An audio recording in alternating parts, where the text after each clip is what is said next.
This is the electrical section of the InterNACHI Home Inspection Standards of Practice course.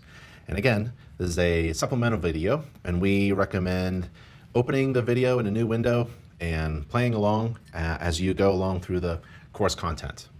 So right now we're in the electrical, and this is an exciting section of the course. So let's begin. Get a cup of coffee, and here we go. So the evaluation of the electrical supply and systems is fairly complicated because it covers so many areas. It also poses potential hazards to the home inspector and often highlights defects that could endanger the home's occupants. So please stay safe and get trained and certified as much as possible. Please take the InterNACHI free online How to Perform Residential Electrical Inspections course and the free online Advanced Electrical Inspection Training course. And all of InterNACHI's online courses are nationally accredited by the National Accrediting Agency of the U.S. Department of Education. Always keep safety in mind. Be safe. Stay safe out there. Protect yourself and your clients by getting the proper training on electrical inspection and equip yourself with the appropriate safety gear, personal protection equipment. So please take InterNACHI's free online Safe Practices for the Home Inspectors course. A home inspector is not required to remove the dead front cover off the electrical panel. Doing so could be fatally dangerous.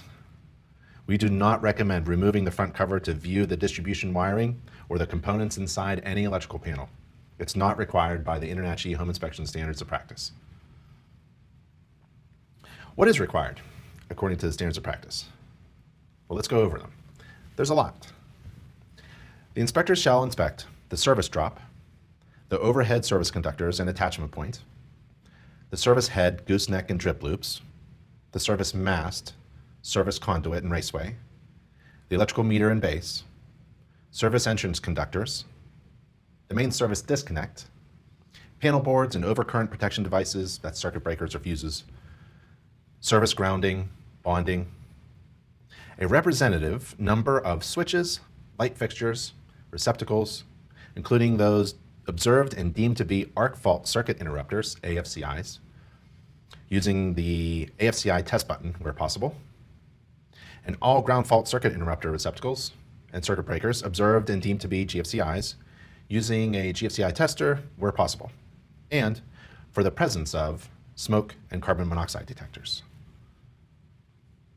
So let's go over some terms and identify certain parts, particularly related to the service.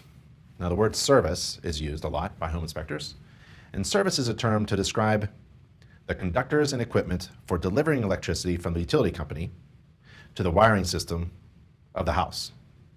So service is, in my mind, the main electrical equipment coming from the telephone pole or the electric company, utility company, to the house. That's service. And only one is typically installed for a house. And a minimum of 100 amp service is needed for a single residence. Now take a look at this inspection image. There's a few parts, components of this area. There's a blue arrow, white arrows, orange arrows, and red arrows. Let's go over them and identify them so that you're using proper terminology during your inspection and within your inspection report. The service entrance cable, SEC, that's the blue arrow right there. So it's pointing to the SEC, the service entrance cable. And that's that line that's, for me, usually attached to the side of the house, on the outside of the house, and it goes right into the top of the meter box, right? And that's the line of service conductors, which are identified by those white arrows.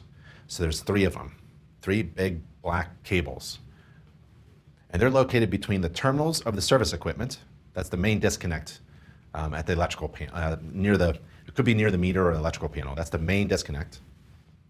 And a point usually outside the building, clear of the walls, where they are joined by a tap or a splice. And that's the orange arrows there. So the orange arrows is that connection. And it's a connection to the service drop or overhead service conductors from the telephone pole, let's say, from the utility company, and that's the red arrows there. So going backwards from the meter that's below the service entrance cable here, SEC, the blue arrow, meter. Imagine it coming up, service entrance cable. That's the line of conductors.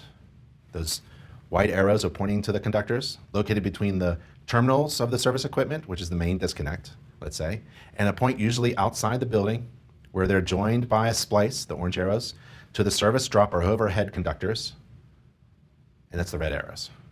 Now, the blue arrow is pointing to a protected or sheathed SE service entrance cable. And there's where I pay particular attention. I want that cable attached well and in good shape. Sometimes very old SE cables have that cloth sheathing on it and it's deteriorated, and that would be a defect. The service point is the point of connection. That's that splice. That's the orange arrows there. Between the facilities of the service utility, the utility coming in, the service coming in, and the house wiring. So that's the service point. And that's at the drip loop too. The overhead service conductors, those three black wires there, the white arrows are pointing to them, are also the overhead conductors between the service point, splice, orange arrows, and the first point of connection to the service entrance conductor, and that's the blue arrow. So that's the service, the white arrows, the overhead service conductors are also forming the drip loop, and I'll pay attention to that connection as well, or that form. We want that nice drip. So that water, essentially water, doesn't travel down the what? The service entrance cable, SEC, blue arrow. The service equipment is the necessary equipment, usually consisting of breakers, circuit breakers, switches, and fuses, and their accessories, connected to the load end of service conductors to a building or designated area. And they're intended to constitute the main control and cutoff of the supply. So the service equipment is all the equipment. Let's scroll up a little bit.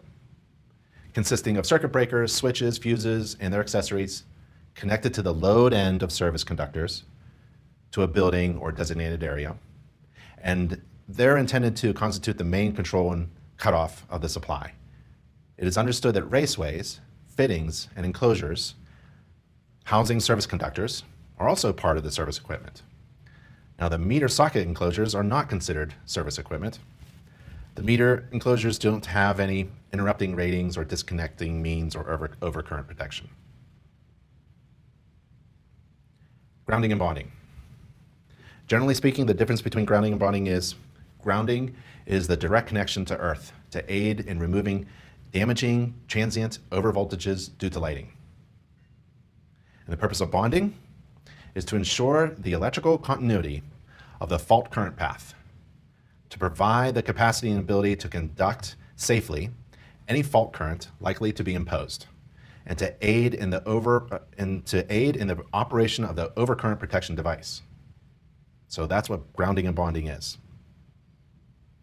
Grounding for removing damaging transient overvoltages due to lightning, and bonding to ensure the electrical continuity of the fault current path, and to provide the capacity and ability to conduct safely any fault current likely to be imposed, and to aid in the operation of the overcurrent protection device. Properly bonding all metal parts within an electrical system helps ensure a low impedance fault path. Now, the issue of grounding and bonding is very confusing to many inspectors, even me. Due to complexity, we highly recommend taking the free online How to Perform Residential Electrical Inspections course. Remember, this is the InterNACHI Home Inspection Standards of Practice course, designed to teach a student about the standards of practice, not intended to teach you how to perform an inspection. AFCIs, they were developed in response to a need for equipment to sense when an arc fault was occurring. A combination type arc fault circuit interrupter should be installed to protect all branch circuits that supply 120 volt single phase 15 and 20 amp outlets installed in family rooms, dining rooms, living rooms, parlors, libraries, dens, bedrooms, sunrooms, recreation rooms, closets, hallways, and similar rooms or areas. There's a lot of rooms. And as a home inspector, I'm very cautious in testing AFCIs. without first informing the homeowners that I'm going to do so. I simply do not want to make a mess out of things like things that are on and need to be on, like computers and sensitive equipment. GFCIs. They're designed to sense any difference in current between the supply of the ungrounded hot conductor, the black wire, in a circuit, and the grounded neutral conductor, the difference between the two. Since the 1970s, GFCIs have been required in an increasing number of damp and wet locations, and more recently, this requirement has extended to all receptacles in the garage. Because they are safety devices, the home inspector should check every installed GFCI circuit and may advise the client of areas where they should also be fitted. So it's a good idea as a home inspector, and I did this as well, to inspect every home without any regard to the age of the home. So if it's a 100-year-old home, we're not going to find any AFCIs or GFCIs. But you'll find in my inspection report those recommendations, because without these two safety devices, people can get hurt. So if it's a brand new home, 10-year-old home, 30-year-old home, 100-year-old home, I, as a home inspector, make recommendations to keep people safe according to modern building standards. I'm not a code inspector, but if there's a missing GFCI, for example, in the bathroom, I don't care when the house was built. I don't use the word grandfathered anywhere. And I don't need to be a code inspector in order to recommend that a GFCI circuit be installed, or a GFCI device to be installed in a circuit where I think it should be. So it's a good idea. According to the standards of practice, the inspector shall describe in your inspection report the main service disconnects amperage rating, if labeled. So if you have a main disconnect at the panel, first of all, you're not required to test it, and you really shouldn't. If it's not labeled, I wouldn't guess. You could look at the labeling on the breaker panel, circuit panel, distribution panel, the main panel. There could be other clues elsewhere, but if it's not labeled, that's okay. You don't have to identify the amperage rating. The inspector shall describe the type of wiring observed. And there are several different types of wiring. There's common wiring too, and we'll get to that in a little bit. But you should take the electrical course to train yourself on identifying the types of wiring. Here's an inspection image. It's of a 150 amp main service disconnect, and the amperage rating was observed, and the inspector described the rating in the inspection report. So I think this inspector used one finger for 100 and a half a finger, bent finger for 50, so it's a 150 amp panel. Two fingers, two full fingers would be 200 amps. In this inspection image, the type of wiring observed during the inspection was described in the report. The home inspector described the type of wiring as non-metallic cable.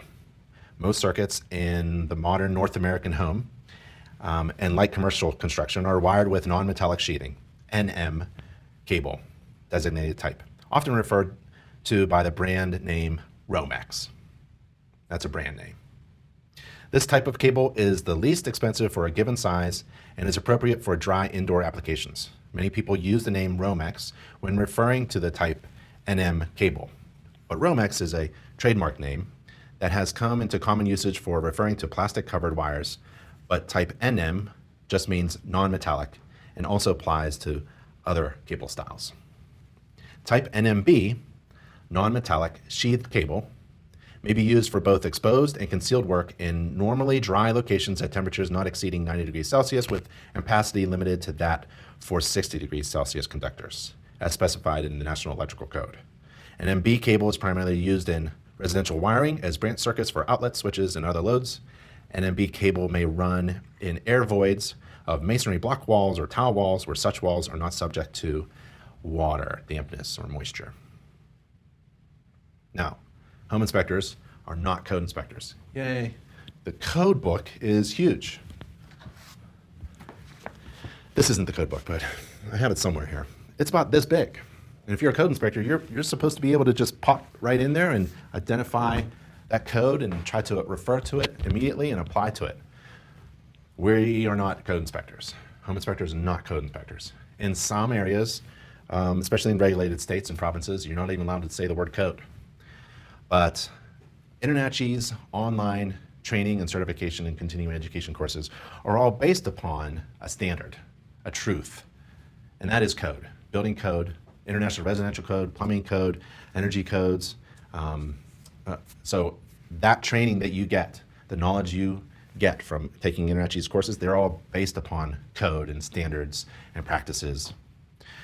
You can apply all that knowledge as a home inspector in a general manner during your home inspection.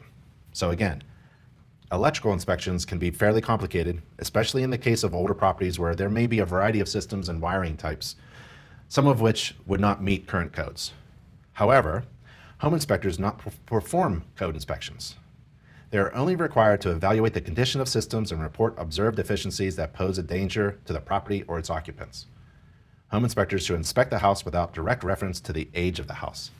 For example, and that's because, going back, that's because code is highly dependent upon date, when the home was built. When is the home being built, and what modern codes are being applied by the local authority having jurisdiction? Is it the 2015 code? Is it the 2018 code being applied to this new home?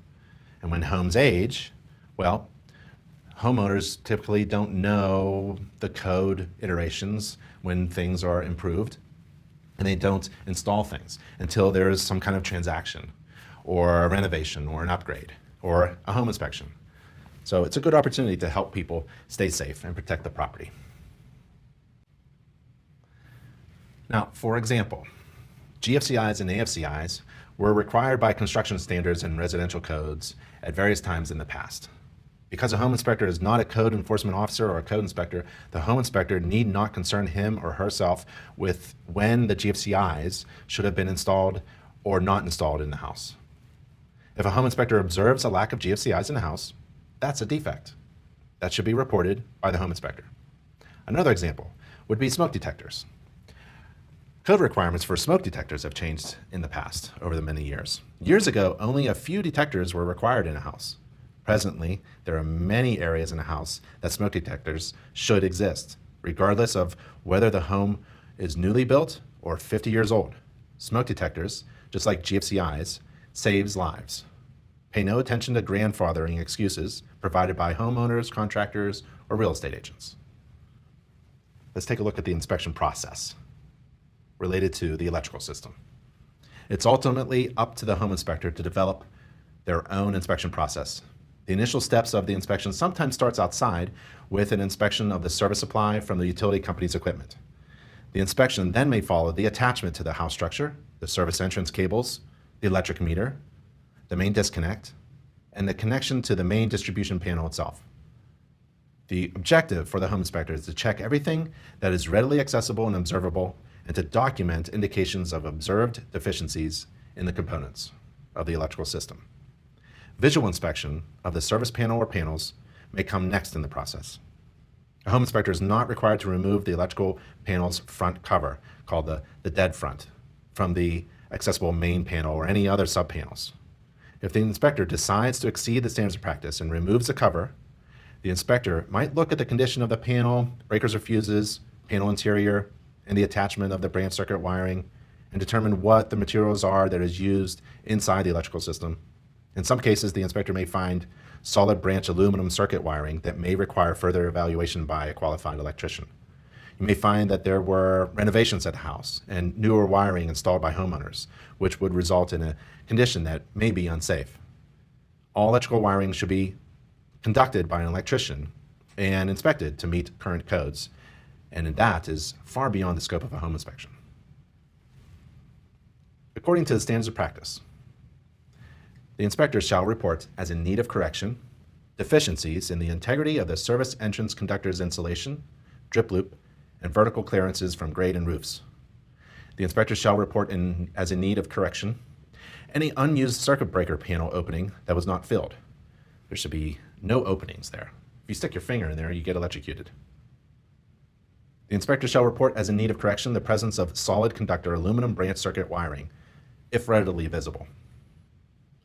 The inspector shall report as in need of correction any tested receptacle in which power was not present, polarity was incorrect, the cover was not in place, the GFCI devices were not properly installed or did not operate properly, any evidence of arcing or excessive heat, and where the receptacle was not grounded or was not secured to the wall. And the inspector shall report as in need of correction the absence of smoke and/or carbon monoxide detectors. Here's an inspection image above here of an inspector touching the service entrance conductor and checking its condition. You can also see the grounding wires. Overhead wires. Overhead wires from the street should be higher than 10 feet above the ground, not in contact with tree branches or other obstacles, and not reachable from nearby windows or other accessible areas. The wires should be securely attached to the building and have drip loops where they enter the weatherhead. Wires should not be located over swimming pools. Solid conductor aluminum branch wires. Well, they were installed in houses primarily in the 1960s and early 70s, and they are a potential fire hazard. According to the U.S. Consumer Product Safety Commission, fires have been caused by the use of aluminum wiring in homes. Now, what are you not required to inspect? Well, according to the standards of practice, there's a lot. The inspector is not required to insert any tool, probe, or device into the main panel board, subpanels, or any fixtures at all. You're not required to operate electrical systems that are shut down. You're not required to remove panel front cabinet covers or dead fronts. You're not required to operate or reset overcurrent protection devices and overload devices. You're not required to do it, and you really shouldn't. You should never do that. You're not required to operate or test smoke or carbon monoxide detectors or alarm. Just required to inspect for their presence or absence, reporting on their absence. You're not required to inspect, operate, test any security, fire alarm systems or components or other wiring or signaling systems. You're not required to measure or determine the amperage or voltage of the main service equipment if not readily labeled. You're not required to inspect ancillary wiring or remote control devices. You're not required to activate any electrical system or branch circuits that are not already energized. You're not required to inspect low voltage systems. I do the doorbell. After many years of doing home inspections, people call me up for missing the doorbell. I just inspect the doorbell anyways, but you're actually not required. The inspector is not required to verify the service ground, inspect private or emergency electrical supply sources like windmills or solar panels. You're not required to inspect spark or lightning arresters, inspect or test de-icing equipment. You're not required to conduct voltage drop calculations. You're not required to determine the accuracy of labeling. All the breakers should be specifically labeled. You're not required to inspect exterior lighting.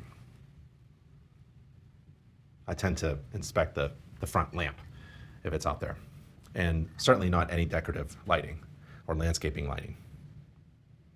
So in all cases, the electrical inspection is a visual one, and the inspector should not put him or herself or the client in any danger while inspecting the house. So to that end, the inspector is not required to insert any tools or measuring devices into any panels.